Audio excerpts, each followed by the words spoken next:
Hello everyone, I hope you are doing well. So हाँ, जैसे आप लोग जानते हैं कि हम लोग डिस्कस कर रहे थे इग्नू का जो मास्टर्स का प्रोग्राम है उसके लिए पहले हम लोग सोशियोलॉजी ऑफ रिलीजियन के MSOE 003 का कुछ टॉपिक ऐसे डिस्कस किए थे। तो आज हम लोग क्या करेंगे, आज हम लोग MSOE 001 जो है, ठीक है, सोशियोलॉजी ऑफ एजुकेशन, उसका जो प्रीवियस ईयर के क्वेश्चंस, कुछ इंपॉर्टेंट क्वेश्चंस जो है हम लोग वो डिस्कस करेंगे। तो आज जो क्वेश्चन हम लोग डिस्कस कर रहे हैं वो बहुत बार एग्जाम में आ चुका है MSO 001 में, सोशियोलॉजी ऑफ एजुकेशन में। तो ये क्वेश्चन है, discuss the Tagore's idea of education. तो देखिए, ये क्वेश्चन अगर देखो आप लोग अगर नहीं पढ़े हुए हो गए ये टॉपिक, फिर भी आप लोग कुछ ये इस टॉपिक में लिख सकते हैं। क्योंकि देखिए रविंद्रनाथ टैगोर के बारे में आप लोग को सभी को पता है, ठीक है, बोलने की ज़रूरत नहीं है, फिर भी एक बार बोल देता हूँ। Rabindranath Tagore's philosophy of education emphasises on the holistic development of individuals. तो देखिए, आप लोग पहले जब रविंद्रनाथ का अगर आप लोग थोड़ा भी स्कूल में ऐसे ठीक से पढ़े होंगे तो वहाँ आपको पता लगेगा कि रविंद्रनाथ जब मतलब टीचिंग जो स्टाइल है, या रविंद्रनाथ जैसे पढ़न खुद भी पढ़े हैं उनको देखिएगा, थोड़ा नेचर से पहले भी उनका जो पोएट्रीज स्टोरीज में देखेंगे नेचर का एम्फेसिस बहुत सारा है। ठीक है, तो वो उनको क्या रहा, मतलब फ्री एजुकेशन, मतलब एजुकेशन कहीं पर ऐसे जोर जबरदस्ती किसी से नहीं किया कराया जाता। आप लोग को भी पता होगा, अगर कर भी लेता है तो अल्टीमेटली जो सक्सेस एजुकेशन का मीनिंग उसको समझ ही नहीं आता है। तो क्या होता है, वो क्या करते हैं, जो होलिस्टिक डेवलपमेंट के बारे में बात करते हैं, होलिस्टिक डेवलपमेंट के बारे में, और क्या है, इंटेलेक्चुअल इमोशंस और स्पिरिचुअल ग्रोथ। ठीक है, ये इसको भी बारे में करते हैं, मतलब एजुकेशन के साथ साथ जो आपका स्पिरिचुअल इमोशनल ग्रोथ ये भी होना चाहिए। एक जैसे मतलब क्या बोलने की कोशिश करो, मान लीजिए कोई भी टॉपिक आप लोग एग्जाम आ रहा है तो आपको बहुत प्रेशर फील हुआ, तो आप लोग उस टॉपिक को ऐसे रट्टा मार लिए जितना बार, फिर एग्जाम में उसको वॉमिट कर दिए, फिर उसको भूल गए। तो ऐसे अल्टीमेटली क्या हो रहा है, तो आपका कुछ नॉलेज बिल्ड नहीं हो रहा है। तो इस चीज़ को याद रखना पड़ेगा कि इसलिए बोला जाता है कि एक मतलब एक डीप अंडरस्टैंडिंग होता है, होना चाहिए। तो वो क्या बोला है, नेचर, कल्चर, एक्सपीरियंस, ये सब भी मतलब एजुकेशन के थ्रू स्टूडेंट को ऐसे मतलब सीखना चाहिए। इन सब का भी लिंक अप होना चाहिए, नेचर का, ठीक है, लिंक अप होना चाहिए इमोशनल ग्रोथ का, स्पिरिचुअल ग्रोथ का, ये सब भी एजुकेशन के साथ। तो अगर हम लोग पहला पॉइंट अगर देखेंगे, जैसे आप लोग स्लाइड में देख सकते हैं, the Rabindranath Tagore the celebrated Bengali poet and philosopher and Nobel literature, आपको पता होगा गीतांजलि के लिए मिला था। तो ये आप लोग इंट्रोडक्शन के लिए बोल रहा हूँ, आप लोग ये खुद से भी देखिए, खुद से लिखना पड़ेगा ही। आप लोग जो टॉपिक डिस्कस करेंगे ना, मतलब जब पढ़ेंगे, कोशिश करिएगा इग्नू में या कोई भी एग्जाम के लिए खुद का लैंग्वेज में लिखना। आप ये पढ़ रहे हैं, आपके पास स्टडी मटेरियल होगा, मैं भी उसको रेफ़र किया हूँ, और यूपीएससी का मैं खुद भी पढ़ाता था, वहाँ से कोई भी मतलब अगर अच्छा मुझे नोट मिल रहा है वहाँ पे ऐड कर रहा हूँ। तो आप लोग ऐसे सबको पढ़ने के बाद खुद से लिखने का कोशिश कीजिए। अगर कुछ भी नहीं पढ़े हैं तो अब ऑब्वियसली आप यहाँ से मतलब देख सकते हैं, और इसका जो पीडीएफ है मैं अपना ब्लॉग में स्टडी विद सौरभ आप सर्च करेंगे गूगल में, आपको मिल जाएगा। वहाँ पर इसका मतलब नोट भी आपको मिल जाएगा, वहाँ से आप पढ़ सकते हैं। बाकी जो सब्जेक्ट्स हैं उसका भी मतलब बाकी पेपर्स में का भी, एंड जो मैं क्लास लिया हूँ उसका पीडीएफ वहाँ पर मिलेगा।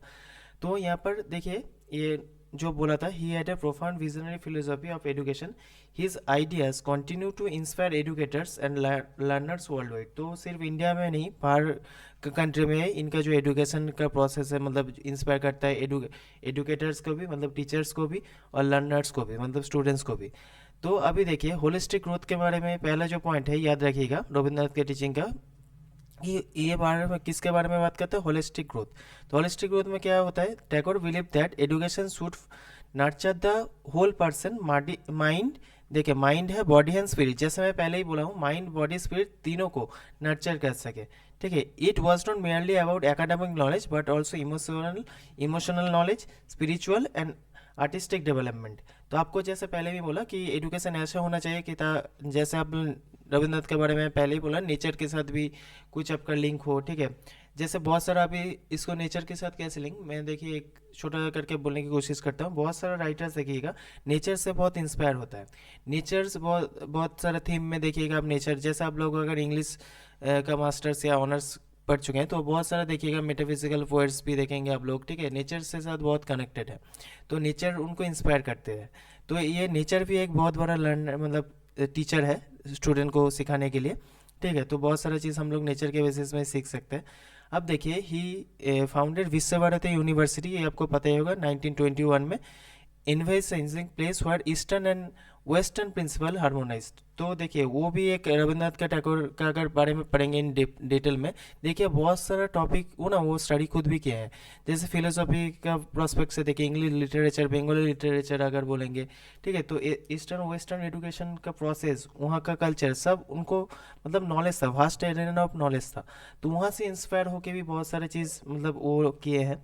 This institution aim the break free from the repressive social colonial system education. ठीक है, सिर्फ जैसे एक टाइम में होता ना कि ब्रिटिश लोग राज कर रहे थे, सिर्फ इंग्लिश एजुकेशन, तो वो बोले नहीं सिर्फ इंग्लिश हम लोग को सीखने की ज़रूरत है, मगर यही नहीं है कि सिर्फ इंग्लिश के बारे में ही हम लोग जाने, बाकी चीज़ों भी सीखना चाहिए, खुद का लैंग्वेज। जैसे देखिए और एक चीज़ आप देखेंगे कि नॉलेज बिल्ड होता है पहले, जो कोई भी स्टूडेंट, कोई भी लर्नर पहले जब सीखता है ना, खुद का जो मतलब लैंग्वेज होता है, जैसे मदर टंग होता है, उसका इंपॉर्टेंस भी बोला है। ठीक है, ये हम लोग बाद में पढ़ेंगे। तो ये क्या कहते हैं, वेस्टर्न एजुकेशन को और ईस्टर्न एजुकेशन, यहाँ का एजुकेशन सबको एक मिक्स करके मतलब ओवरऑल एक होलिस्टिक डेवलपमेंट करना चाहते थे। अब देखिए सेकंड पॉइंट जो है, creativity and individuality. Tagore reject the notion of education mayor a vessel of information. सिर्फ ये देखिए अभी जैसे चैट जीपीटी आ गया है, ठीक है, एआई का यूज़ हो रहा है, गूगल एक सर्च करेंगे सब कुछ आपको मिल जाएगा, ठीक है, तो ये से क्या है, एक इन्फॉर्मेशन का एक पैराडॉक्स बन गया, मतलब इतना इन्फॉर्मेशन हम लोग उसको यूटिलाइज करना ठीक से जानते ही नहीं। ठीक है, तो मतलब सिर्फ ये नहीं कि दिमाग में जैसे मैं बोला इन्फॉर्मेशन भर लिया, ठीक है, वो उसको याद कर लिया, रट्टा मार लिया, फिर एग्जाम में वही वॉमिट कर दिया, तो ऐसे नहीं होता है। ठीक है, टैगोर इसलिए बोला कि क्रिएटिविटी के ऊपर में ध्यान देना चाहिए, कैसे इंडिविजुअली मतलब आप एक डेवलप कर रहे हैं, माइंड बॉडी सोल डेवलप कर रहे हैं, आपका क्रिएटिविटी बिल्ड हो रहा है, वही रियल एजुकेशन है। तो यहाँ पर जैसे आप देख सकते हैं, instead of emphasising sparking curiosity and creativity, तो देखिएगा जो मतलब क्रिएटिविटी खुद से डेवलप, आप खुद से बहुत सारा चीज़ सीखने की कोशिश कर रहे हैं, ठीक है, आपके अंदर क्यूरियोसिटी है जानने का, अगर आपका मन होगा कुछ चीज़, तो आप ऐसे ही मतलब डेवलप करेंगे। तो ये एक पॉइंट है। नेक्स्ट देख लेते हैं, नेक्स्ट पॉइंट क्या है। तो एक हाँ यहाँ पर एक है, he model words dinner don't limit your child to learning for he was born to another time, each learners unique's and matter. तो आप देखिए अगर ये कोट है, ठीक है, तो ये अगर आप ऐसे कर सकते हैं एग्जाम में ये इसको, तो अच्छा मार्क्स आपको मिलेगा ऑब्वियसली, ठीक है, जितना यूनिक आंसर लिखेंगे, तो आप ये कर सकते हैं। ठीक है, और देखिए अब नेचर एज ए टीचर, जैसे मैं बोला Tagore highlighted the connection between individual and nature.